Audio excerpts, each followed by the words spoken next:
ಗುರು ಪುರಂದರದಾಸರೇ ನಿಮ್ಮ ಚರಣ ಕಮಲವನಂಬಿದೆ. ಗುರು ಪುರಂದರದಾಸರೇ ನಿಮ್ಮ ಚರಣ ಕಮಲವನಂಬಿದೆ.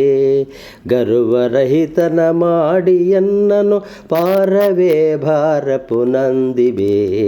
ಗರ್ವರಹಿತನ ಮಾಡಿ ಎನ್ನನು ಪಾರವೇ భారపు నందదే అని చాలా ఆరాధనా భావంతో కర్ణాటక సంప్రదాయానికి సంబంధించిన తొలి వాగ్గేయకారుడు పురందరదాసును కొలుచుకుంటారు.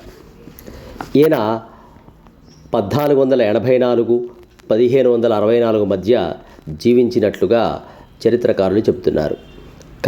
కర్ణాటక సంగీత పితామహుడు అని పేరు పొందినవాడు.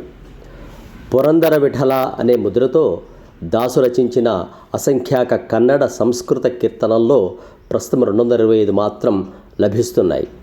పురందరదాసు వెంకటేశ్వర స్వామి భక్తుడు. అన్నమయ్యను తన గురువుగా భావించాడు. కాగా త్యాగరాజు తన గురువుగా పురందరుని సంభావించడం విశేషం. దురిత వ్రతములెల్లను పరిమార్చడి హరిగుణములు బాడుచు నెప్పుడున్ పరవశుండు వెలయు పురందరదాసుని మహిమను తలిచెదమదిలోన్ అంటూ ప్రహ్లాద విజయంలో త్యాగరాజు పాడాడు. కర్ణాటక సంగీత సాధనకు పురందరదాసు అనేక శాస్త్రీయ పద్ధతులు కనుగొన్నాడు. నేటికి సంగీత బోధనకు ఆయన చూపిన మార్గాలే ఎక్కువగా వినియోగిస్తున్నారు.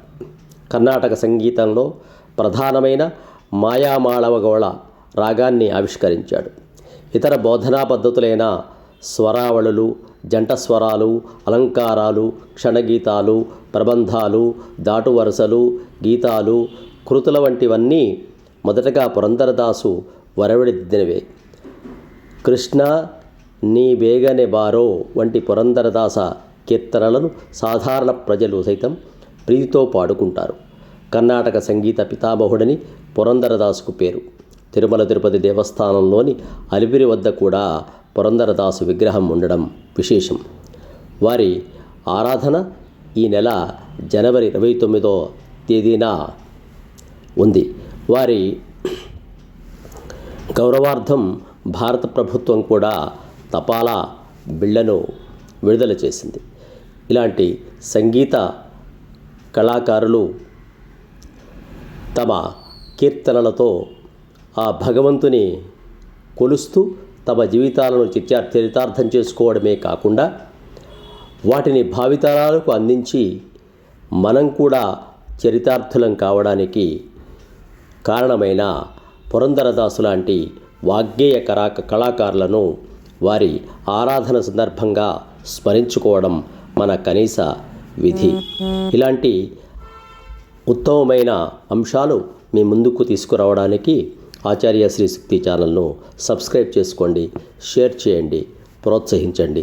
సమస్త సన్మంగళాని భవంతు. శుభం. స్వస్తి.